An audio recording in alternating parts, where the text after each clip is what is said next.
Okay, simulan na natin tong pagsusuri sa isang napakalaking kwento. Isipin nyo, may isang bentahan na nagkakahalaga ng 34 billion pesos. At hindi lang yan, sangkot dito ang isang prangkisa na galing mismo sa gobyerno. Ang pinakamalaking tanong, paano nangyari ang lahat ng to na parang walang kaalam-alam ang Kongreso? Iyan. Yan mismo yung tanong na nasa puso ng buong usapan na to. At alam nyo, hindi lang ito tungkol sa pera Tungkol to sa proseso, sa pananagutan, at kung paano ba talaga dapat gumagana ang sistema. At linawin natin hindi ito tanong para lang mag-isip-isip tayo. Isa itong tanong na may legal na basehan at yung sagot dito o yung kawalan ng sagot ay may malaking epekto sa tiwala nating lahat sa batas. So para mas maintindihan natin yung problema, kailangan nating bumalik sa pinakasimula. Ano ba itong tinatawag na legislative franchise? Bakit ba ito napaka-espesyal at napakalaki ng kapangyarihang bitbit nito? Okay, isipin nyo to. Hindi ito yung ordinaryong business permit na kukuha mo sa City Hall. Ang legislative franchise, parang sinabing hiniram ng isang pribadong kumpanya ang isang piraso ng kapangyarihan na dapat sa gobyerno lang.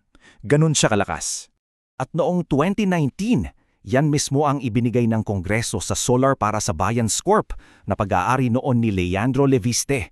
Isang prangkisa para sa isang nationwide power project na tatagal ng 25 taon. At teka, may kasama pa.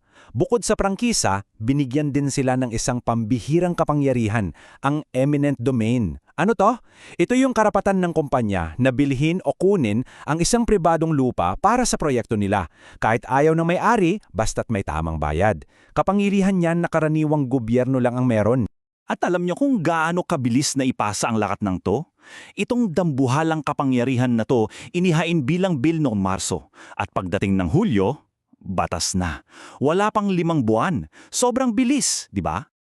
Ang nakapagtataka, kahit na may mga babala mula sa industriya na baka maging monopolyo to, at kahit may mga tanong tungkol sa posibleng conflict of interest, mabilis pa ring umusad ang batas, walang preno.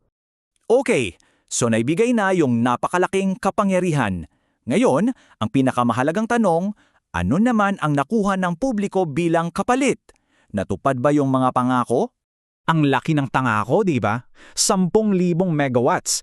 Pero yung katotohanan, ayon mismo sa Department of Energy, ay malayo. 21 kontrata nila kinansel dahil sa hindi pagtupad. At para bigyan kayo ng mas malinaw na larawan, heto yung numero, 2%. Sa bawat 100 megawatt na ipinangako, 2 lang ang naihatid?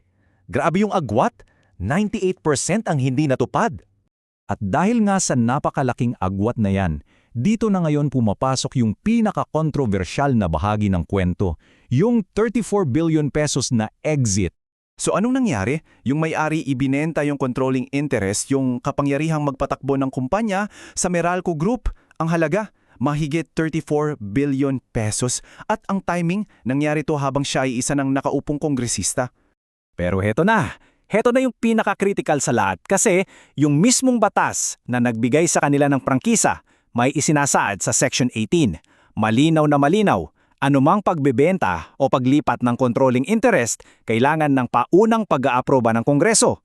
Hindi yan suggestion, utos yan ng batas. So, ang simple at direktang tanong ayon sa batas ay ito. Nasaan yung prior approval? Nagpasa ba ang Kongreso ng batas o resolusyon para payagan ang bentahang ito? Ang sagot, base sa mga pampublikong talaan, wala. Walang record ng kahit anong debate, public hearing o botohan sa Kongreso tungkol sa pag-aproba ng bentahang ito.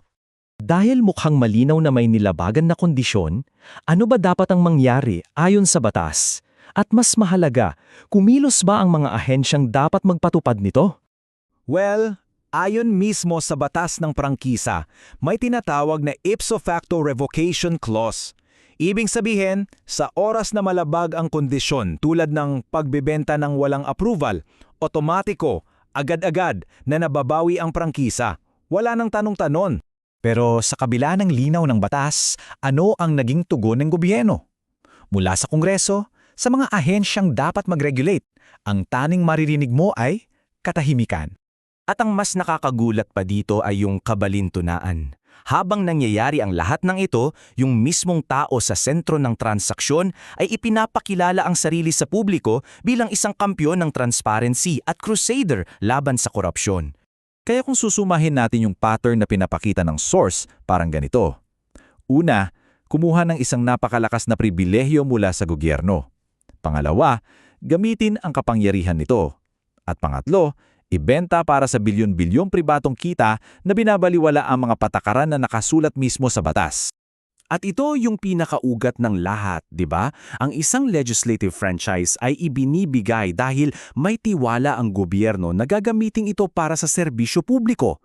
Hindi ito dapat maging isang simpleng exit strategy para kumita ng malaki. Kaya sa huli, yung 24 bilyong tanong ay para sa ating lahat.